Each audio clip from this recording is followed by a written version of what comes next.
So let's take a look at Medal of Honor. So welcome back everyone. Yep, that is of course right. Today I'm of course taking a look at Medal of Honor, which was a reboot of the series by the same name. So, little background for the series.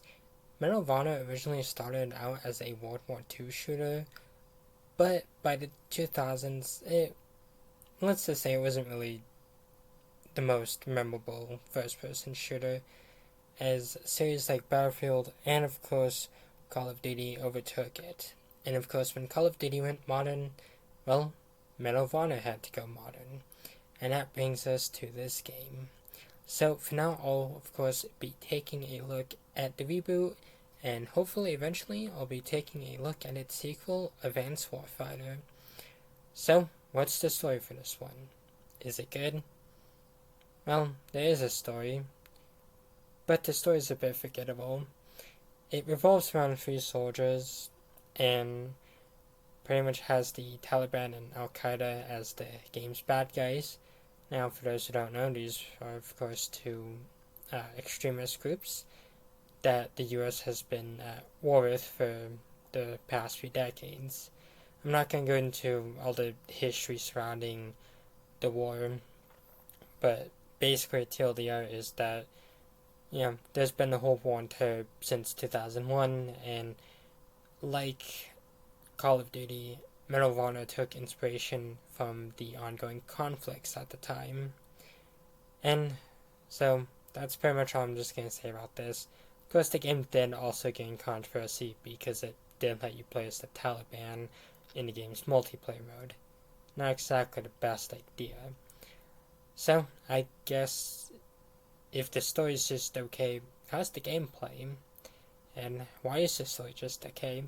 Well, I'd say the story is just okay because it doesn't really feel like it does much. It just kind of feels somewhat generic, and that's kind of the best way it can describe the story is that it just feels that it's someone talking about what Call of Duty is to someone who's never played it and expecting them to make a game based around that. The gameplay itself is pretty decent. It's, your standard first person shooter, very similar controls, and the game itself does look okay for the most part, although I do feel like graphic wise, it has gone surpassed by other games around that time, especially those that came out slightly afterwards. Like, I think this was 2010, and games like Modern Warfare 3 and Black Ops did look a lot better than this one. If it was early in the Xbox 360 and PS3's life cycle, I could understand, but at the same time, just graphic wise, it's not the best. Gameplay, it's pretty right. It's not offensive. You know, it's just normal first person shooter game that was released around that time. So, I guess, what about, well, achievements? Are they worth getting? I'd say so. I knocked out quite a few achievements in this one without even trying, although some I did go for. So if you're an achievement hunter or trophy hunter, I can definitely suggest this one because a lot of these are really easy to get. And I guess let's compare it to other games. Was it as good as Battlefield 3 and the Call of Duty series, or is it a bit of a letdown? Well, considering that I've had beef with the Battlefield series before, I will definitely say the Battlefield series was more entertaining than this one.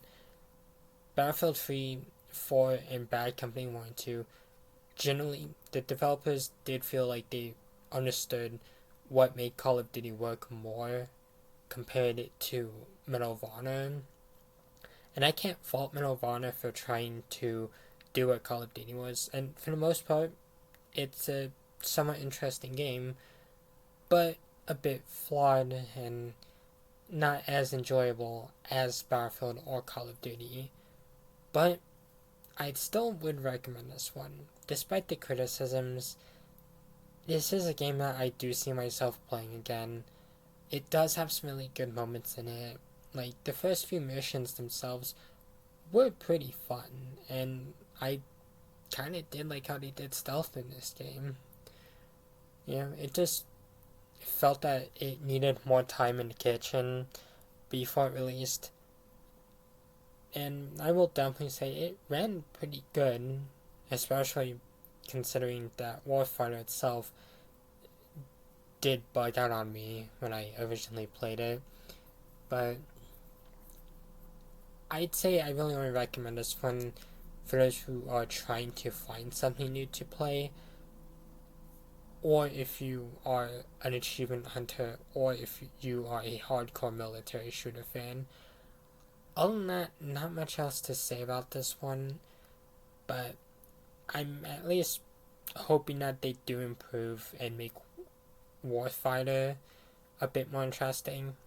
Again, I'll be trying that one out sometime, and maybe it's just a case of maybe the first game isn't the best, but the sequel got better, sort of like Resistance or um, other games that I could have thought of. But of course, that's all I really have to say for today. So, of course, thank you all for watching and have a wonderful night.